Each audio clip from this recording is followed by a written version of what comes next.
They say that hard work won't kill you, but I don't want to take the chance.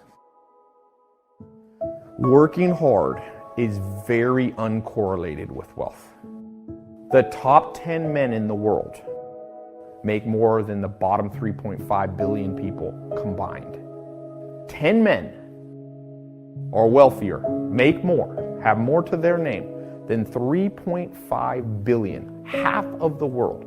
Now, how hard can 10 men work in one day? Maximum 240 hours, right? How much can 3.5 billion people work if they only work 1 hour a day? 3.5 billion hours.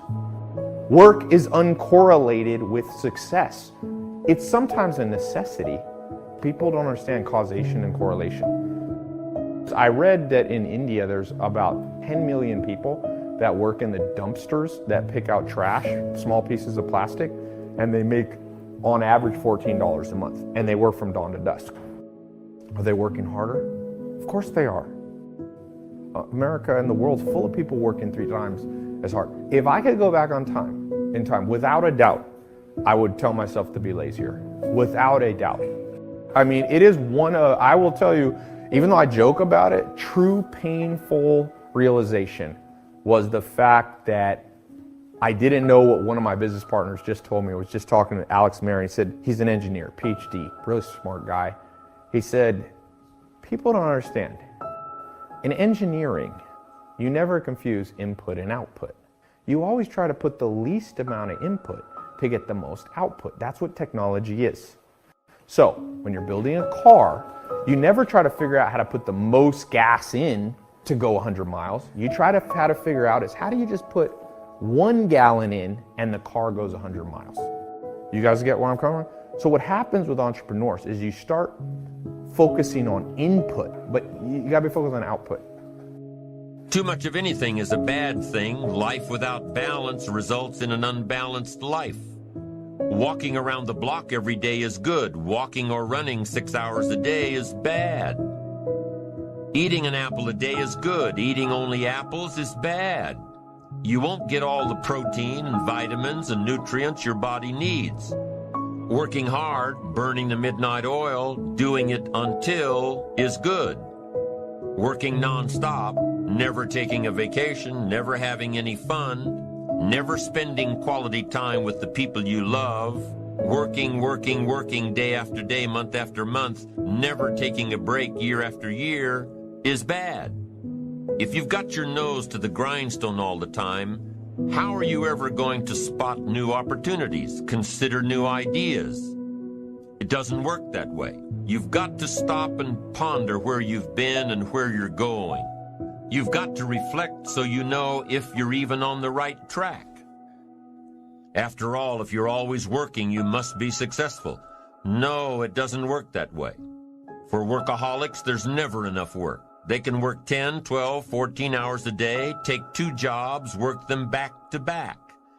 The only satisfaction is fighting off sleep, denying life's pleasures, getting more tasks done. Some people are impressed with this type of behavior. But just because a workaholic spends too much time working, that doesn't mean he or she ends up with the most money. These people are generally more task-oriented than results-oriented. They're busy being busy, not busy being productive. Workaholics generally end up alienating their families, losing their health, facing a crisis of values. So I do think you have to be aware, but hard work is very uncorrelated with wealth. That basically it's a primitive impulse that if you say to people, you know what, working hard is going to get you far, it jives with our primitive mind because 50,000 years ago, it was true. There was no technology. The man who, hunted with a spear, but even then, the one who had a spear versus the one who just used his hands still won. Technology's been beating everything. So what actually is correlated with wealth is using tools before most people are. Now, wouldn't you prefer a life of productivity rather than a life of tasks? Of course. When you schedule your time and take advantage of your time, you can work smarter instead of working longer, and you'll probably end up getting more done than the workaholic. and still have time for other things in life. Enlightened self-interest says, I will look for new ways to work smarter by focusing on doing more per hour instead of doing more hours. It says I will run my day so my day doesn't run me. Enlightened self-interest also says that a life worth living comes from a life of balance and moderation. Too much of anything, even good things, will sooner or later throw you off track. Now, here's the key technique that you can use in your life to help keep you on the right track. This technique is called visual chain thinking. Ambitious people don't see each step toward their goals as a singular step. Each discipline as a singular discipline. Each project as a singular project. Each sale as a singular sale. With everything they do and with every discipline they adhere to, they see it all as part of a chain. A link in the chain of events and actions that will lead them to their final destination. Every action and every discipline today is a link in the chain. Every action and every discipline tomorrow is a link. Every action and every discipline in the future is a link.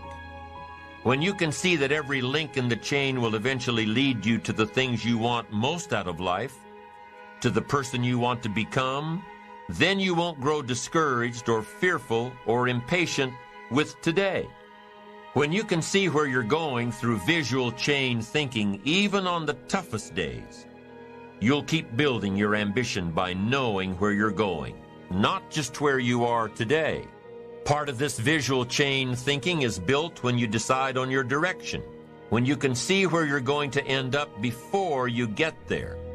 When you can see California while staring at the east side of a 14,000-foot mountain. And building your visual chain of thought begins when you have well-defined plans for your career, your family activities, your investments, and your health. Your plans and goals are your visual chain, knowing where you're going before you get there. Develop a plan, a game plan.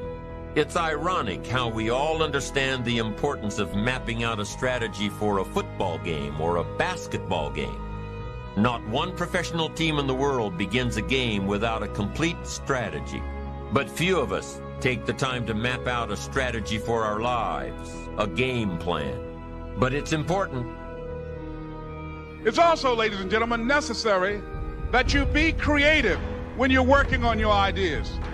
That you understand the importance of changing up, of readjusting your strategies. Many times we can have a great idea, but if you're not advancing it in the right way and things don't happen, you become discouraged and think the idea doesn't work. No, that's not true.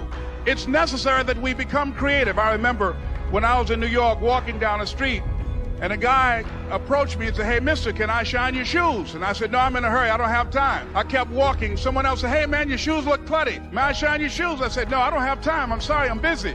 And I was walking fast, and many people solicited me for my business. And then finally, a young man stepped in front of me, and he said, "Excuse me."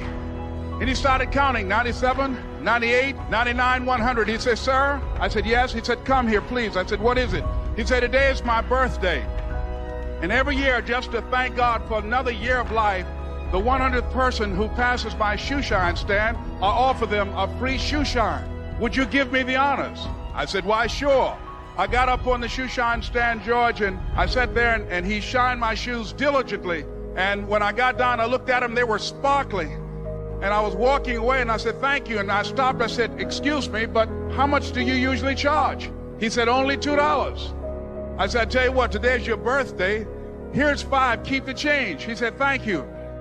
As I was walking away, looking in the opposite direction at other people coming, he started counting again. 97, 98, 99, 100. It's necessary that you be flexible. Who here is feeling a little bit burnt out? Okay, these are signs that you're doing it wrong.